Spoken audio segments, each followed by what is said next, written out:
Now, the South African National Defence Union has confirmed that several wounded SANDF soldiers are making their way back to South Africa. The troops were spotted heading towards Rwanda to begin the trip back home. It comes after the return of 14 soldiers who were killed in the eastern DRC. For more on this, let's now speak to Professor Kula Theletsane, who is a SADC's Director Organ on Politics, Defence and Security Affairs. He's joining us live from Tanzania this morning. A very good morning to you, Prof. Thank you so much for making time for us this morning. Let's start through with the confirmation, first of all, that the South African National Defence Force members who were injured in the DRC are making their way back home. Good morning, sir, and good morning to the viewers. Yes, indeed, they are on their way home. I think the 3 critically injured ones should have landed in South Africa at the moment, and then the rest of the injured personnel, because there's different degrees of injuries. The rest of the personnel, I think, when I called a few minutes ago, they were loading their bags, and they should be taken off within an hour or so. Thank you. Where are they leaving from? They are taking off from Kigali to various destinations. I'm not sure where is the plane going to start landing, but for the 3 countries, South Africa, Malawi, and Tanzania. Okay. And do we know the exact number of soldiers that are returning who are wounded? I don't have the exact number. I would say maybe in total about 80, but look, like I said, they define the degree of injury. Some of them will be just a minor scratch. We still classify them as injured. But returning, we try to fill up the plane in full capacity. I think it takes about 190. Okay. And is there confirmation also around the aircraft that is being used? We heard that there is a Botswana airline that is being used. Are you able to confirm that? And also, no, that is sorry. No. That is not true. Okay. That is not true. Yes. Okay. What can you tell us then about the plane that is being used? The plane was sourced through our normal procurement system, but that is a procurement function that I cannot answer. But I am certain it is not a Botswana airline. Yeah. Is it a South African airline? No, it's not a South African airline. I'm sure it's not a South African airline. Okay. Are you able to tell us why it was decided to rather source a private aircraft, a private chartered plane, instead of using any of the military planes? Yes, I can answer that. I have tried to source a plane from various military establishments within the region, but they do not have that capability. And the other thing is, just know that this mission is a SADC mission. Yeah. So the South African National Defence Force is not responsible to ferry those people, to fly them from wherever they are. It is a SADC responsibility to do that. It's a SADC responsibility to do that. And out of all of the planes, or speaking to the military defense of the various countries, you couldn't source the type of plane that you required?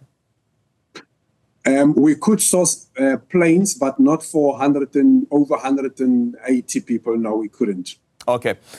There was a resolution that was taken by the EAC as well as the joint summit between the EAC as well as SADC that called on the immediate reopening of the Goma airport.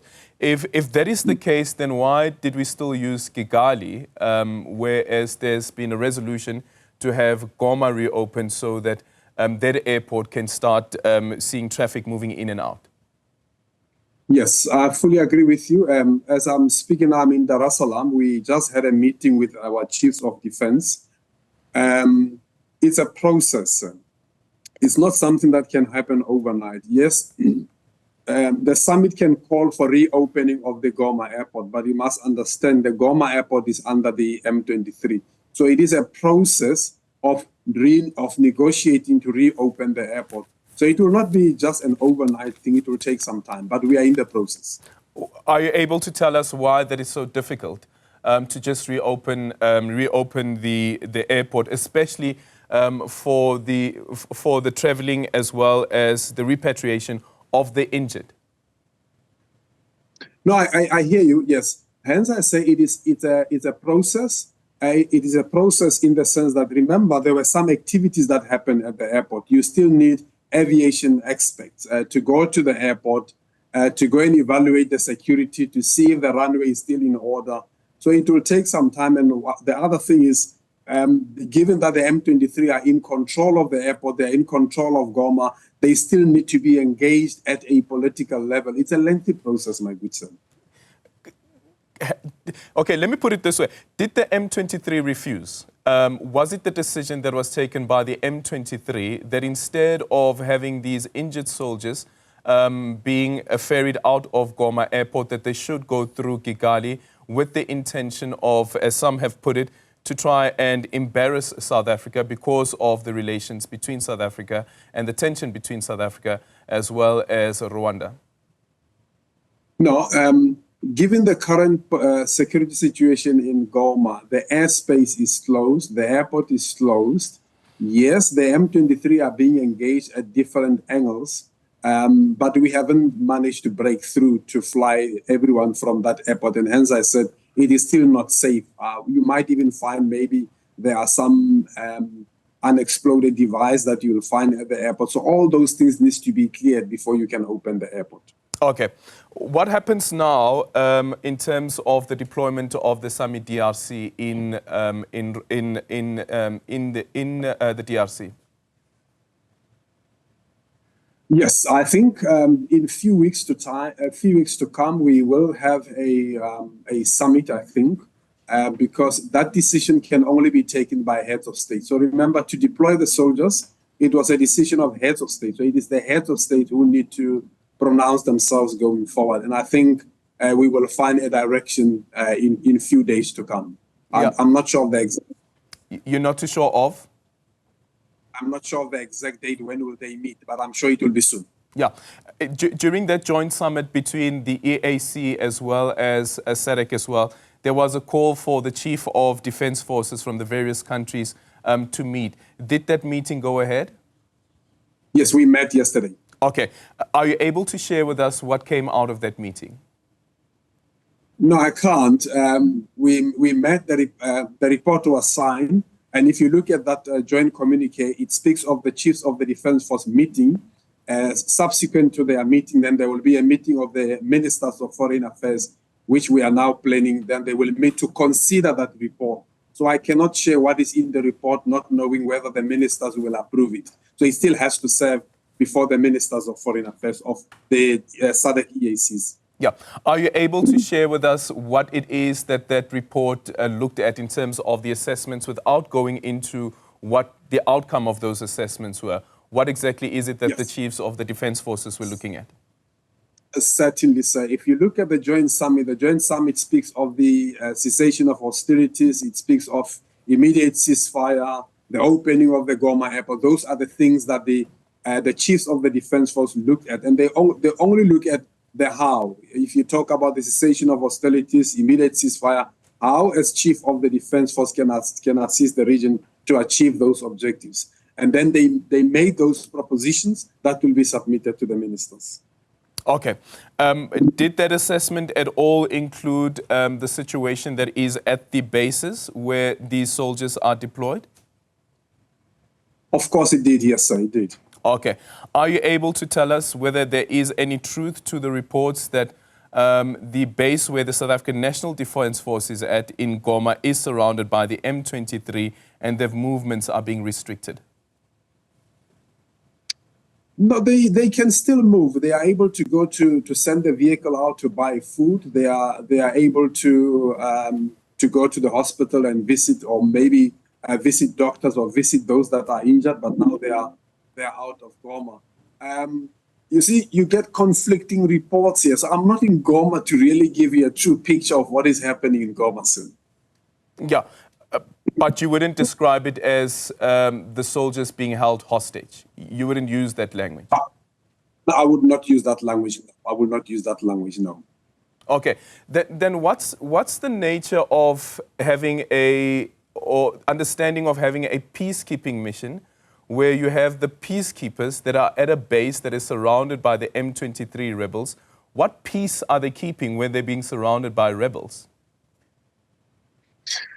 Look, I hear you and I agree with your statement, but hence that is why the SADC and the heads of states, everybody within the organ is trying to resolve the issue. And what you are saying, it makes sense. And those are the questions that comes out all the time. Yes. Yeah. So would you agree then it's difficult to have a peacekeeping mission being surrounded by rebels that are essentially in conflict with the host country, the DRC? No, certainly. You are so correct. You are right. Okay. And this defense force, the report by the report by the chiefs of defense looked into that as well and assessed whether or not this peacekeeping mission should still go ahead. No, that is correct. You look at whether is it still viable to be there.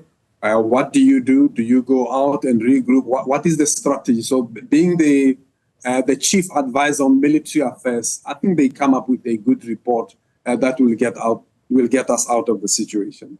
Yeah. How would you describe the current situation in terms of safety that the semi-DRC soldiers find themselves in? You see, if you look at the semi-DRC and the M23, and when I speak to the people on the other side in Goma, M23 really, they are not, I would say they had a fight with the semi-DRC, but at the moment, they really don't care about the semi-DRC. They care about capturing different towns and moving on to wherever. They have their own objective. I wouldn't say they are really in much danger, but you can't rule that out. You can't rule that out. And now the question also is around whether they have enough equipment to continue with the peacekeeping mission while being surrounded by rebels, of course. Equipment in terms of? The equipment that is required for the peacekeeping mission.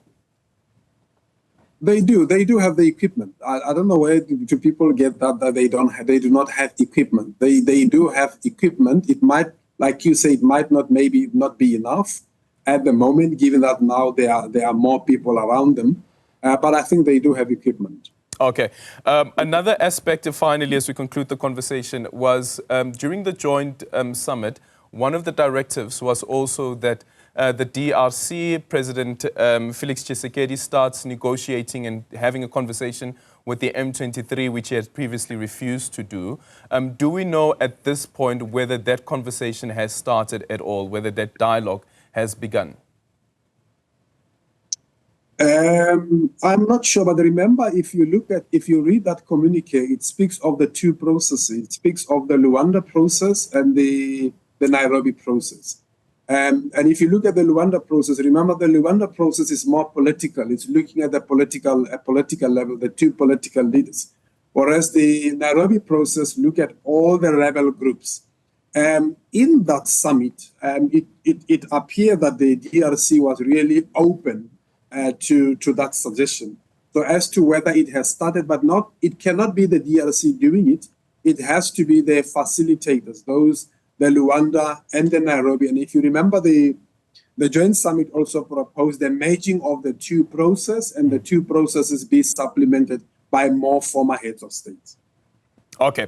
The United Nations Security Council had a meeting. Their resolution, amongst others, was that the M23 pulls out, that Rwanda's defense force also pulls out, and Rwanda stops its support of the M23. It's something similar that had been expressed by SADC as well. Do we know at this particular point whether the Rwandan defense force have moved out of the DRC and whether Rwanda has stopped its support of the M23? To be honest with you, I haven't had anything. I'm not sure if it has happened yet. I do not know. Not too sure at this point, but thank you so much for making time for us. A very difficult moment indeed. I can imagine, Prof, that SADC is faced with, and considering what's happening in the DRC as well. What's the next process going forward? What do you mean? What's the next process going forward? So earlier on we spoke about the Chiefs of Defense report, and that report will be handed over to the ministers. And then what happens after that?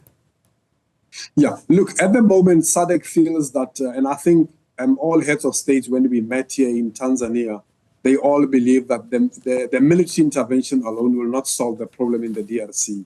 I think we are going to be very robust going forward in terms of the negotiation, getting all the parties to the, and I like what they spoke about, the parties, all parties to the conflict, because there are many parties, interest parties to the conflict. So the next process now is to focus heavily on diplomatic intervention than a military intervention. Okay, thank you so much for your time. There is Professor Kula Theletsane, who is the Director for the Organ on Politics, Defence and Security Affairs in relation to the situation in the DRC.